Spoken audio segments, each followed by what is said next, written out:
Alright guys, आज की इस वीडियो में बेसिकली हम सीखेंगे कि डेप्रिशिएशन कैसे सॉल्व करें या डेप्रिशिएशन की वैल्यू कैसे निकालें। इस वीडियो को देखने के बाद आपको दूसरी वीडियो देखने की ज़रूरत नहीं पड़ेगी। आप जीरो से लेके एंड तक डेप्रिशिएशन निकालना सीख जाएंगे, परसेंटेज में डेप्रिशिएशन निकालना सीख जाएंगे और कितने महीने या कितने मंथ के लिए डेप्रिशिएशन निकालना है ये भी सीख जाएंगे। तो बेसिकली डेप्रिशिएशन क्या होता है? डेप्रिशिएशन मतलब कोई वैल्यू जिसको आपने यूज किया। सपोज करिए आपने कोई फोन परचेज किया है, आपने उसे सर्टेन टाइम के लिए यूज किया है, तो उतनी वैल्यू उसकी रिड्यूस हो गई, तो उसी को हम डेप्रिशिएशन कहेंगे जो कि हमने यूज किया है। तो अभी यहाँ पे बिना टाइम वेस्ट किए हम क्वेश्चन समझ लेते हैं और चीजों को समझ लेते हैं ताकि आपको डेप्रिशिएशन सॉल्व करना आ जाए।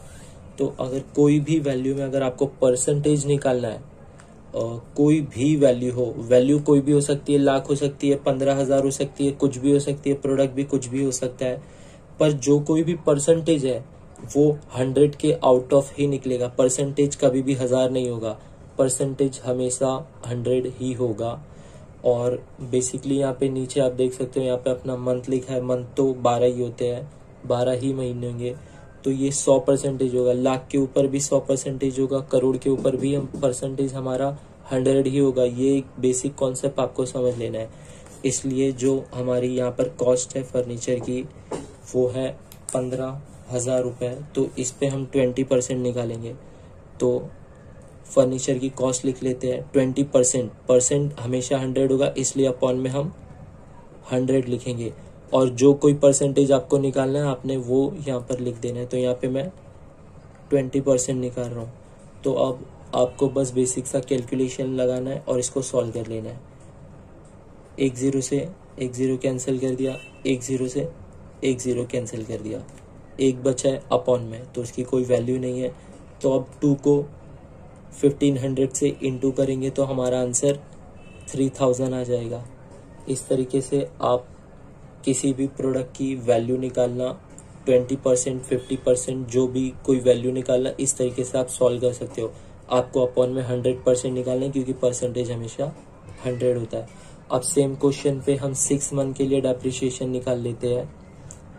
तो यहाँ पे हम इसको 50,000 वैल्यू कर लेते हैं जो कि हमारी फर्नीचर की कॉस्ट है, और हम इसे डेप्रिशिएट करेंगे 20% से फॉर 6 मंथ।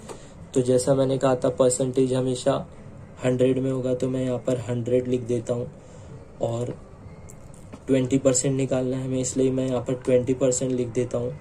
और एज इट इज़ मैं यहाँ पे 0 से 0 कैंसिल कर रहा हूँ यहाँ पर, और उसके बाद 2 को 1500 से मल्टीप्लाई करेंगे तो हमारा आंसर 3000 आ जाएगा। अब ये जो वैल्यू आई है इसको हमको 6 मंथ के लिए और डेप्रिशिएट करना है, तो यहाँ पर हम 3000 लिखते हैं।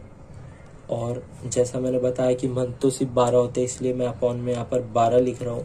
और क्वेश्चन में हमें 6 मंथ के लिए निकालने को कहा गया, इसलिए यहाँ पर मैं 6 लिख रहा हूँ। अब ये बहुत सिंपल है और हमने से बहुत सारे लोगों को ये आता है बेसिकली।